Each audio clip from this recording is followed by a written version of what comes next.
3 weeks back, he couldn't even sit without falling. Now he's fine. From I can't even sit to I'm completely fine. Reason? Early diagnosis. Just giddiness అని వచ్చారు. Top ముందు మీకు BP ఉందని తెలుసా? అస్సలు లేదు. First ఎట్లా start అయింది సమస్య? వచ్చే ముందు రోజు వాళ్ళ అక్కడ కూర్చున్నాను, కళ్ళు తిరిగిపోయి పచ్చంగా తిరిగిపోయి అసలు నాకు మైండే లేదు. ఇక నా మొహంలో చెమట పోసేసి ఇక అక్కడ మంచిలు ఉంటేనో తీసుకొని తాగి కాసేపు మాట్లాడుకుంటూ వచ్చి. ప్రీవియస్గా హైపర్టెన్సివ్ కాదు, వేరే అదర్ సింటమ్స్ లేవు. And along with that there is a fear of falling because of walking imbalance.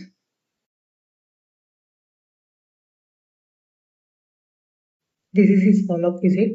మీరు చూస్తున్నారు కదా, he is doing well. Timely treatment and diagnosis లేకుంటే ఈరోజు ఇలా బెటర్ అవుట్కమ్కి ఛాన్స్ ఉండేది కాదు. స్ట్రోక్ అంటే పారాలిసిస్ అనుకుంటారు. అన్ని స్ట్రోక్స్ వీక్నెస్ కాజ్ చేయవు, ఎస్పెషల్లీ పోస్టీరియర్ సర్క్యులేషన్ స్ట్రోక్స్. కొన్ని స్ట్రోక్స్ ఓన్లీ ఇంబ్యాలెన్స్తో ప్రజెంట్ అవుతాయి. ఎర్లీగా డయాగ్నోసిస్ చేయకపోతే డ్యామేజ్ పర్మనెంట్ అవ్వచ్చు. సమయాన్ని గుర్తిస్తే స్ట్రోక్ నుంచి పూర్తిగా కోలుకోవచ్చు.